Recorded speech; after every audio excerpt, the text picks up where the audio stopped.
राहुल गांधी की ब्रिटिश दोहरी नागरिकता मामले में एफआईआर पर लगी रोक के बाद मामले के जो याचिका करते हैं विघ्नेश शिशिर, उन्होंने एक ट्वीट किया था और इस ट्वीट के जरिए और मीडिया के जरिए भी उन्होंने पूरी भारत की जनता से एक अपील की थी।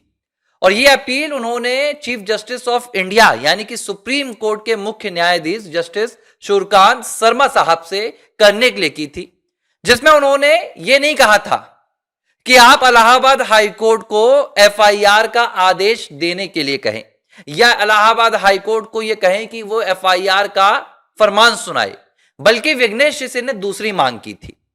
विघ्नेश शिशिर ने कहा कि मेरी बस इतनी विनती है कि इस मामले में भारत के मुख्य न्यायाधीश इलाहाबाद हाईकोर्ट को यह निर्देशित करें कि जो ओपन कोर्ट में सुनवाई हुई थी और जो सुनवाई के दौरान बहस हुई है, उस बहस को ना सिर्फ ऑन रिकॉर्ड लाएं, ऑर्डर में टाइप करें और उसके बाद उस ऑर्डर को अपलोड करें।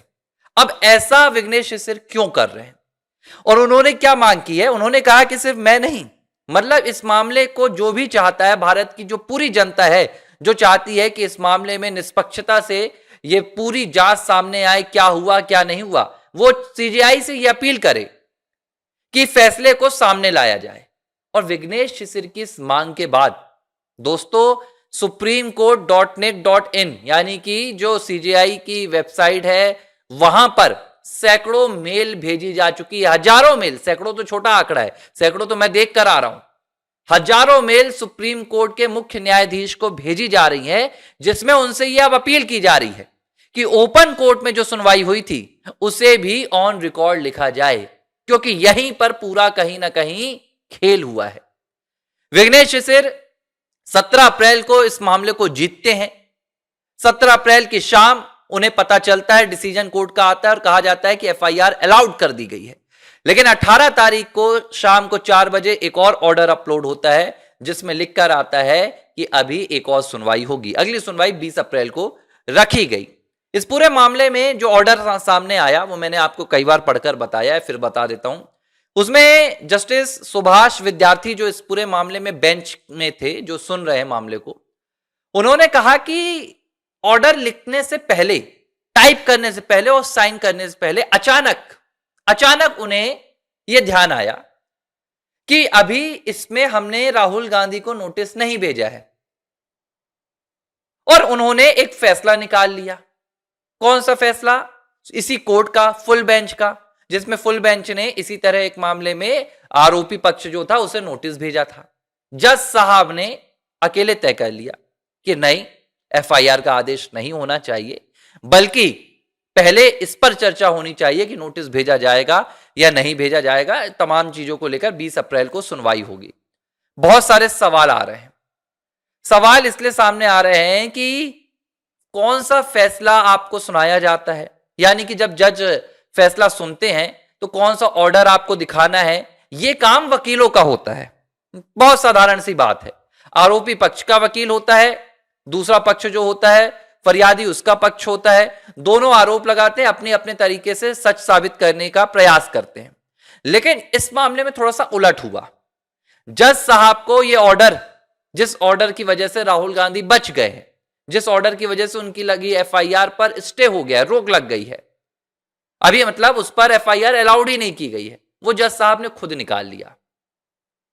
अब विघ्नेश शिशिर लगातार इस बात को लेकर जनता के सामने आ रहे हैं कि इस पूरे मामले में जो कांग्रेस है, जो गांधी परिवार है, जो राहुल गांधी है, वो बैकडोर से खेल खेल रहे हैं।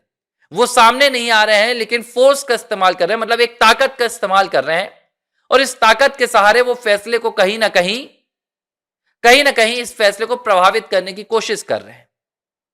पहले प्रयास किया जा रहा था विघ्नेश शिशिर को रास्ते से हटाने का, उन्हें रोका गया, उन पर दबाव डाला गया, उन पर हमले का भी प्रयास किया गया, रोज यहां तक कि उन्हें कट्टर जिहादी इस्लामिक जो संगठन होते हैं उससे धमकियां दिलवाई गई। विघ्नेश शिशिर पीछे नहीं हटे। तो इसके बाद क्या हुआ? अदालत में इस तरह का फैसला निकल कर आ गया।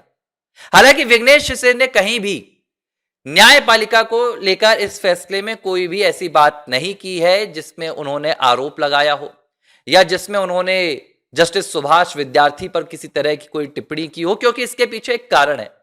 विघ्नेश शिशिर एक अधिवक्ता भी हैं, वो लोकतंत्र पर विश्वास करने वाले व्यक्ति हैं और उन्हें लगता है कि ये कहीं ना कहीं एक देरी है।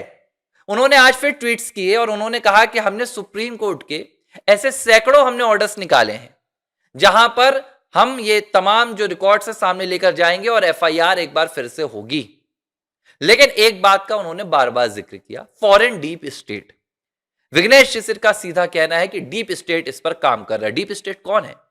डीप स्टेट वो विदेशी ताकतें हैं जो भारत को अस्थिर करने के प्रयासों में लगी हुई हैं, जो सामने तो नहीं आती हैं लेकिन पीठ पीछे से भारत में भारत के लोकतंत्र को खत्म करने के प्रयासों में लगी हुई है। वही डीप स्टेट का हाथ विघ्नेश शिशिर ने इस मामले में भी बताया है। हैरत की बात है, इतना सब कुछ हो जाने के बाद भी अब तक इस मामले में राहुल गांधी, गांधी परिवार या कांग्रेस पार्टी की ओर से कोई बड़ी प्रतिक्रिया सामने नहीं आई है, सिवाय एक के, अशोक गहलोत, राजस्थान के जो पूर्व मुख्यमंत्री हैं, उनका एक ट्वीट आया था और उन्होंने इन आरोपों की कहीं ना कहीं भर्त्सना की और उन्होंने कहा कि आरोप बेबुनियाद है। इसके अलावा कांग्रेस पार्टी ने, ऐसा लग रहा है कि इस पूरे मामले में सबको यह कहकर रखा है कि कोई कुछ नहीं बोलेगा। यह डर बता रहा है कि कांग्रेस पार्टी को इस मामले का कितना डर है, राहुल कितना इस मामले में दबे हुए हैं। अब 20 अप्रैल अगली तारीख है, 20 अप्रैल को फिर से एक बार इंतजार किया जा रहा है कि इस मामले में क्या होगा। देखिए, एक चीज तो तय है, अगर जज साहब ने सीबीआई की जांच के निर्देश दे दिए थे, अगर जज साहब ने सुभाष विद्यार्थी जी ने एफआईआर के निर्देश दे दिए थे, तो राहुल गांधी को अगर नोटिस भेजा भी जाएगा तो इसमें नहीं लग रहा कि राहुल गांधी आकर कोई भी ऐसा पक्ष रख देंगे कि पूरा मामला पलट जाए, क्योंकि दस्तावेजों के आधार पर यह फैसला सुनाया गया था, एफआईआर का ऑर्डर दिया गया था, फैसला नहीं कहूंगा इसे, सबूतों के आधार पर यह ऑर्डर दिया गया था। तो अब वो सबूत तो नहीं पलट सकते। सिर्फ राहुल गांधी को बुलाना यह एक टेक्निकल इशू है कि इनको नोटिस जारी नहीं किया गया, इसलिए इस पर चर्चा और होनी चाहिए, लेकिन फैसले को पलटने का यहां पर कोई भी बहुत बड़ा आधार नजर नहीं आ रहा है। लेकिन एक चीज बड़ी हैरान करने वाली हुई कि भारत की न्यायपालिका के इतिहास में ऐसा पहली बार हुआ कि जज साहब खुद एक ऑर्डर लेकर आए। उन्होंने तय किया कि बहस के बिना, यह काम वकीलों का होता है कि वकील ऑर्डर लेकर आते हैं और जज साहब को दिखाते हैं और कहते हैं कि एफआईआर रोक दो, यह ऑर्डर भी है। यहां उल्टा हो गया, जस्टिस सुभाष विद्यार्थी खुद एक ऑर्डर लेकर आते हैं और अपने फैसले पर, अपने ऑर्डर पर उसको लगाते हैं और कहते हैं कि मैं ओपन कोर्ट में सुनाए गए अपने फैसले से पीछे हट रहा हूं। अब इस पर जनता की क्या अपनी सोच हो सकती है, वो कमेंट बॉक्स पर बता सकते हैं। मामले से जुड़ी हुई हर अपडेट आप तक एबीसी हिंदी पहुंचाता रहेगा। एबीसी हिंदी न्यूज, आज ही जुड़िए हर खबर के साथ।